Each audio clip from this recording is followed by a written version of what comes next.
commencer cette vidéo en vous disant que le mois d'août était un petit mois au niveau des achats et des réceptions. C'est pas mal pour un petit mois. Allez, c'est parti. Je vous retrouve dans cette vidéo pour vous faire le book haul du mois d'août. Et oui, alors, on n'est pas sur un si petit mois en fait. Hein. Comme vous le savez, depuis plusieurs mois, depuis exactement le mois d'avril, je suis les livres que j'achète et les livres que je reçois en service presse dans un joli petit carnet que voici. Et voilà, il y a des mois, comme là vous voyez le mois de mai, ça a été un mois de folie entre les livres que j'ai reçus, ceux qu'on m'a offerts et tout ici, toute la liste, ce sont des livres que j'ai reçus en service presse. Le mois de mai était pas mal. Le mois de juin était pas mal aussi. Le mois de juillet, j'ai beaucoup acheté de livres. J'en ai pas reçu tant que ça en service presse, mais j'ai beaucoup acheté de livres au mois de juillet. Et le mois d'août, écoutez, moi je le trouvais beaucoup plus soft. Et au final, ça représente quand même 14 livres, donc c'est pas mal. Alors, c'est ce que j'ai bien aimé quand j'ai préparé les livres pour cette vidéo, c'est qu'en fait, ce sont des livres qui ne sont pas rangés en me disant « j'aimerais bien, mais je le lirai pas tout de suite ».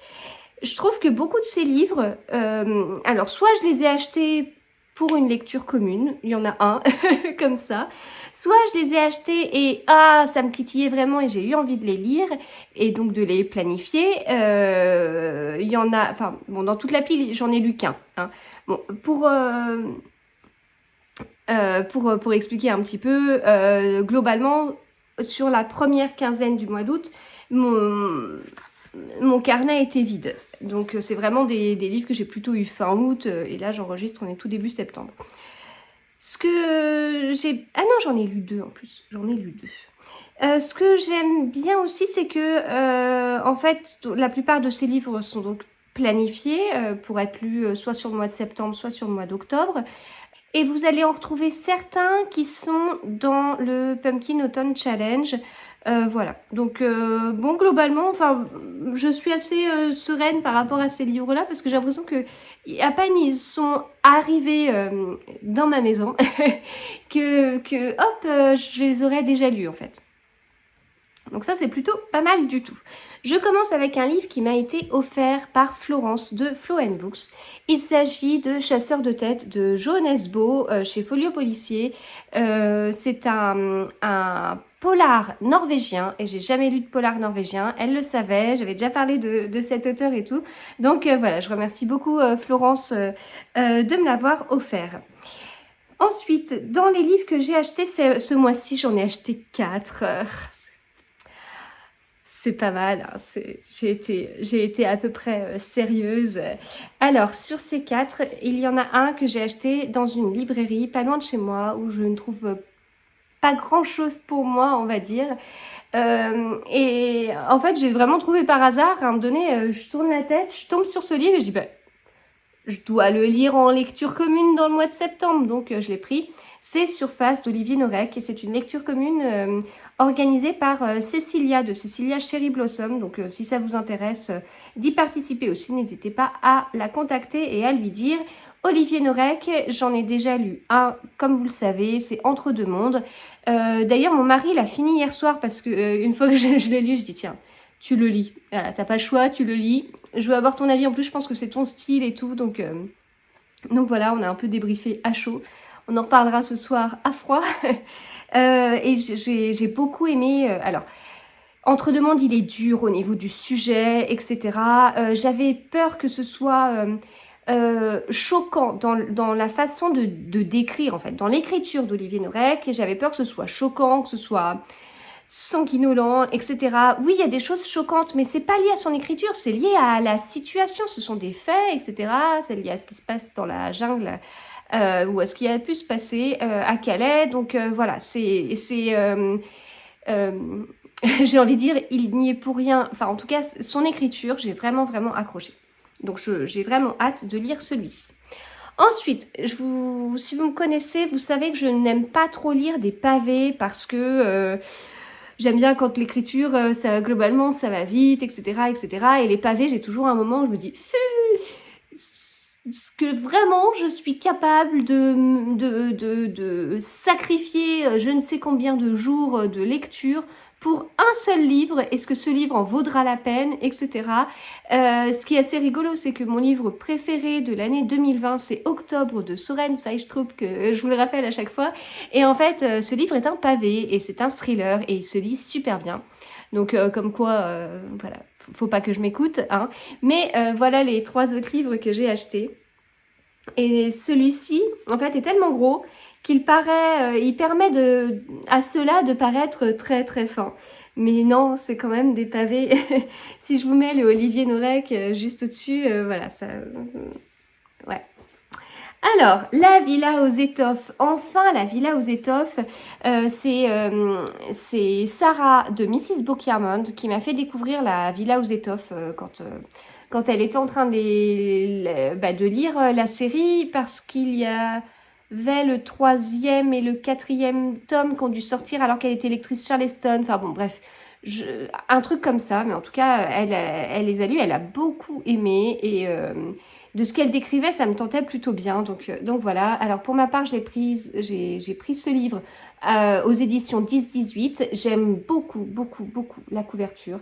C'est tout à fait des couleurs qui me parlent avec du vert, avec un ciel bleu, avec le ciel comme ça. Enfin, rien que la couverture, j'adore. Et puis, vous voyez le petit encadré et tout. Donc ça se passe à l'automne 1913 à Augsbourg. Voilà, donc je vous en dis pas plus. J'organise une lecture commune à peu près vers mi-octobre. Si ça vous intéresse, n'hésitez pas à me le dire. On a 2 groupes pour l'instant sur Instagram. Je dis pour l'instant parce que le 2e est quasiment plein. Donc s'il est plein, on ouvrira un 3e groupe sans souci. Donc si ça vous intéresse, n'hésitez pas à me le dire. Et en plus, le tome 2 sortira bientôt chez 10-18. Ça se trouve, quand on commencera la lecture commune, le 2e sera déjà sorti. Enfin, bon, donc si ça vous dit, n'hésitez surtout pas à m'envoyer un message sur Instagram. Envoyez-moi plutôt un message sur Instagram, ça me permet de récupérer votre pseudo et de le mettre dans le groupe plutôt qu'un petit message ici. J'ai acheté ce livre, Le Jardin des Secrets de Kate Morton chez Pocket, et je passe au suivant, le 22 novembre 63 de Stephen King chez Livre de Poche.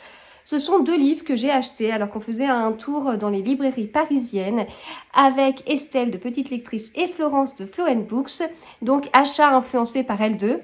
Lecture commune autour de celui-ci, bah voilà, lecture commune pour un livre comme ça, oui, oui, pour se motiver, etc. Quasiment 1100 pages, 1000... À chaque fois, je gonfle un peu. On n'est pas à 1100, on est à 1044. Voilà. Si on arrondit, c'est même 1000. Donc voilà, 1000 pages. Bon, j'ai vraiment hâte de le découvrir. J'organise une lecture commune, encore une fois, d'ici mi-septembre, pour tous ceux qui ont loupé la lecture commune qu'Estelle organisait et qui ont regretté, parce que quand on a regardé ses carnets de bord où elle parlait elle parlait au fur et à mesure de sa lecture et tout, et où elle allait plus vite qu'est-ce qu'elle avait prévu, etc. Et qu'on bavait d'envie et qu'on se disait mais pourquoi moi aussi j'ai pas cédé à cette tentation. Et ben voilà, c'est la lecture commune des retardataires, la lecture commune de ceux qui ont changé d'avis, qui regrettent. Donc si vous aussi, vous en faites partie, n'hésitez pas aussi à m'envoyer un petit message sur Instagram. De la même façon, j'ai créé 2 groupes. Alors, le 2e est pas totalement rempli, j'ai peut-être encore 10 places. Puis la lecture commune arrive, mais de la même façon, si vraiment il y a trop de monde, j'ouvre un 3e groupe, c'est pas grave. Donc si ça vous intéresse, eh bien dépêchez-vous de m'envoyer un petit message privé. Et Kate Morton, bah, j'en entends pas mal parler, et puis là, notamment en entendant les filles en parler, j'avais envie de découvrir, et je suis partie sur celui-ci. Un petit pavé également de... il est court celui-là, il fait seulement 700 pages. Donc ça, ce sont les livres que j'ai achetés. Les livres que j'ai reçus en service presse. Alors je vais vous les faire vraiment dans le désordre en fonction de comment ils sont mis sur mon petit pouf là. Et en plus le premier c'est un service presse mais particulier. La couleur du silence de Cassie Dandridge Selleck chez Seuil. Et en fait, c'est un service presse, mais c'est plutôt reçu par la masse critique Babelio en fait. Donc c'est un livre qui m'a été offert par la maison d'édition en partenariat avec Babelio, et en contrepartie, il faut que je donne mon avis sur Babelio dans les 30 jours qui suivent la réception de ce livre. Donc j'ai prévu de le lire prochainement, à la fin du mois. C'est un livre qui fait 230 et quelques pages. C'est mis, il y a juste une petite phrase qui décrit ce livre. Un roman poignant sur deux femmes unies face au spectre de la ségrégation. Donc ça m'intéresse beaucoup. On va être dans le sud de la Floride à l'été 1976. Voilà, ça fait partie des sujets qui m'intéressent, des livres que je veux lire en ce moment. Ça, ainsi que des livres sur la Seconde Guerre mondiale. Et justement, j'ai reçu de la part des éditions City, en partenariat avec Éric Poupet, c'est l'agence d'Éric Poupet, le livre À la table d'Hitler de V.S. Alexander. C'est indiqué, un grand roman inspiré de l'histoire vraie des goûteuses d'Hitler. Voilà, j'aime énormément la couverture. Quand vous regardez la tasse, vous voyez, c'est une tasse vraiment nazie. Et donc là, c'est mis, j'ai lutté contre les actes horribles perpétrés par le Reich et contre la place singulière que m'a octroyée l'histoire. Ce que j'ai vécu doit être raconté. Voilà, bon, le seul souci, c'est qu'elle s'appelle Magda. Voilà, enfin le seul souci. Bon, on va voir comment ça va se passer, mais si vous voulez, c'est quoi Ces rêves qu'on piétine de Sébastien Spitzer, que j'ai adoré, c'est sur Magda Goebbels. Voilà, la femme de Goebbels qui s'appelle Magda. Magda, c'est mon surnom. Voilà, mon mari ne m'appelle pas Magdalena, il m'appelle Magda. Dans ma belle famille, je pense que la plupart des gens ne savent pas que mon vrai prénom, c'est Magdalena. Donc voilà, on va voir comment ça va être, comment va être cette fameuse Magda. Mais en tout cas, ça fait partie des livres que je veux vraiment, vraiment lire en ce moment. J'ai reçu le livre Archie d'Alia Cardin. Ce sont des épreuves non corrigées. Je ne sais pas si c'est vraiment des épreuves non corrigées. Enfin, en tout cas, c'est pas le livre final, mais bon. Donc, je suis trop contente. Je remercie énormément Alia Cardin. C'est super gentil. Elle m'avait déjà envoyé Mademoiselle Papillon, que j'ai adoré. Et donc, j'ai hâte de voir... j'ai hâte de lire ce livre. Je le lirai avant sa sortie, qui est prévue le 14 octobre exactement. Je vous en reparlerai plus tard. Voilà, je vous en reparlerai plus tard quand je l'aurai lu. Dans les autres livres que j'ai reçus, il y a celui-ci, Je connais ton secret, de S.K. Treman. Alors ici, c'est chez les éditions Presse de la Cité. Mais en fait, je l'ai reçu de la part de France Loisirs dans le cadre des top lecteurs France Loisirs. J'ai la chance de faire partie des top lecteurs cette année. Je suis trop contente. Donc je vous en parlerai un peu davantage sur mon expérience, etc. Et je me lirai ce livre et puis je communiquerai mon avis quand je pourrai, quand j'aurai déjà bien donné à France Loisirs, parce que voilà, c'est comme ça que ça fonctionne et c'est trop bien, quoi. Enfin, je suis trop contente. Un squelette dans le placard de Lee Strauss. Strauss, je pense que c'est plutôt Strauss parce qu'elle vit au Canada. Bon, je sais pas. Chez City avec l'agence Éric Poupet. C'est un cosy mystery. Alors j'ai beaucoup de remarques sur la couverture. Comme quoi ça ressemblait beaucoup à des couvertures de Son espionne royale. Ça peut faire penser. C'est vrai, je vous avoue que je ne l'ai pas vu comme ça au début. En tout cas, ça me disait plutôt bien. Et puis quand je l'ai reçu, en fait on était, c'est souvent comme ça quand on reçoit un livre, on sait quand on regarde des stories, on s'aperçoit que d'autres personnes le reçoivent, l'ont déjà reçu, le reçoivent le jour même, le reçoivent le lendemain, le même jour que soi ou le lendemain. Et donc là on s'est vite monté une petite lecture commune, notamment avec Sophie du Café et des Livres. Et je sais plus quand est-ce qu'on doit le lire, bientôt quoi. Voilà. Donc ça, c'est un livre que j'ai reçu en service presse. Également celui-ci, Haute saison de J.C. Lattès d'Adèle Bréau. Alors celui-ci, je l'ai demandé. Je l'ai demandé parce que j'ai vu tellement de retours sur ce livre que j'avais très envie de le découvrir. J'avais déjà beaucoup aimé Frangine de la même autrice. Et voilà, bon, J.C. Lattès, pour moi, c'est aussi une soif de libre et de liberté. Je ne sais pas si vous vous souvenez, mais j'avais fait un live avec l'autrice, ce qui était il y a plusieurs mois. C'était pour moi une sacrée expérience. L'autrice m'avait envoyé par la suite une carte postale, etc., pour me remercier, avec notamment les vraies personnes qui étaient dans cette fameuse bibliothèque américaine à Paris pendant l'occupation. Et voilà, voilà, avec J.C. Lattès, les souvenirs que je peux avoir. Je l'ai lu et j'ai bien aimé. Donc je vous le conseille. J'ai également reçu de la part de Cherche Midi Marie Blanche de Jim Fergus, qui est un magnifique livre, vraiment. Alors, on est vraiment sur un pavé, mais qui paraît, vous voyez, il fait seulement 700 pages en fait. Il paraît limite plus gros que le Stephen King, mais non, c'est pas le cas. C'est une très belle édition qui a priori été retravaillée au niveau du texte par l'auteur, et on a des petits inserts de photos, etc. Donc vraiment un très bel ouvrage. C'est une saga familiale, mais avec apparemment vraiment beaucoup de parties autobiographiques. Enfin, ça donne l'impression que c'est un peu l'histoire de sa grand-mère et de sa mère. Vous êtes beaucoup à m'avoir parlé de cet auteur par rapport à son livre 1000 femmes blanches que vous avez beaucoup aimé. Estelle de Petite Lectrice en parle pas mal aussi. Donc voilà, j'ai bien hâte de découvrir ce livre. Ensuite, j'ai reçu Happy Fucking Christmas Dear Janet de Lucy Bridge, également chez Cherche Midi. Cette couverture, elle est juste folle.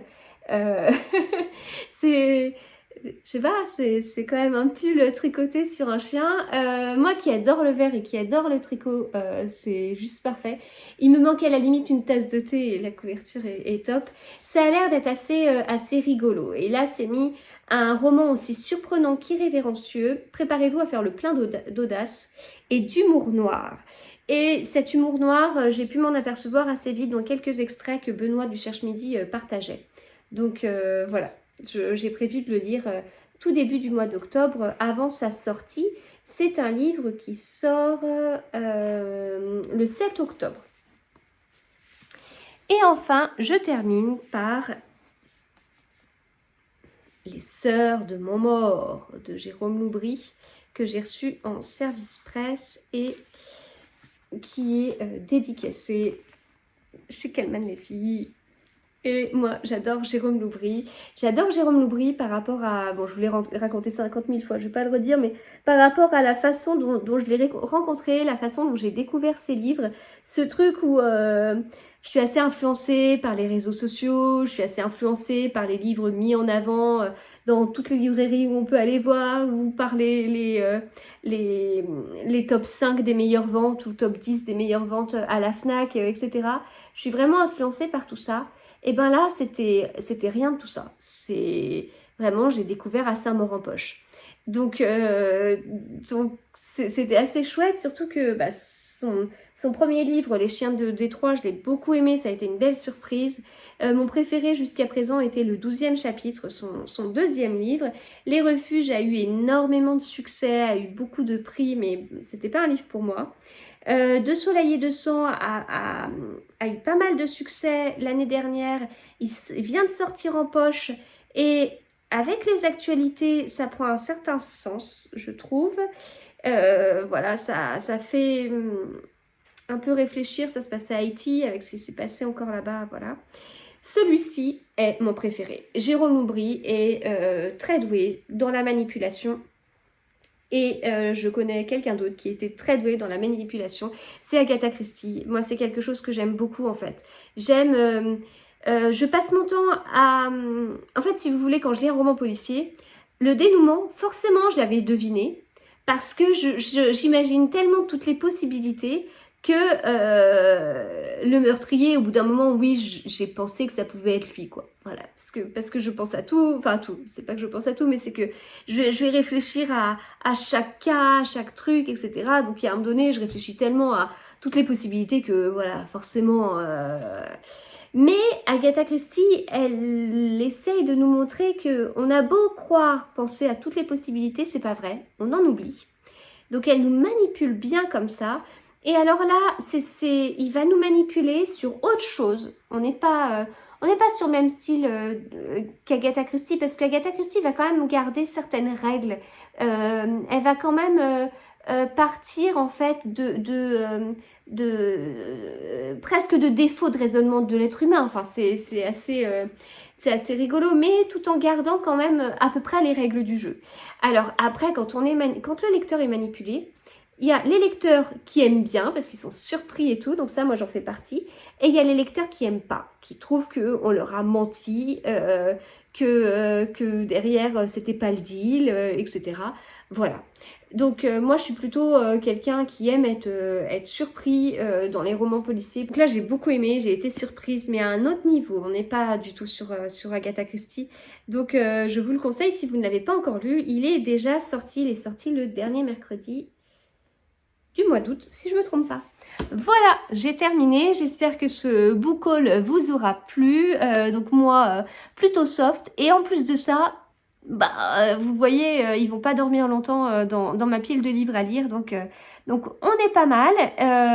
Je vous donne rendez-vous le mois prochain pour le prochain book haul. Et je peux vous dire en ce début du mois de septembre que le mois de septembre risque d'être un petit peu plus rempli que le mois d'août. Voilà, allez, je vous souhaite de très très bonnes lectures si vous êtes intéressé par une lecture commune autour des livres dont je vous ai parlé. Faites-moi signe, ce sera avec grand plaisir. À bientôt.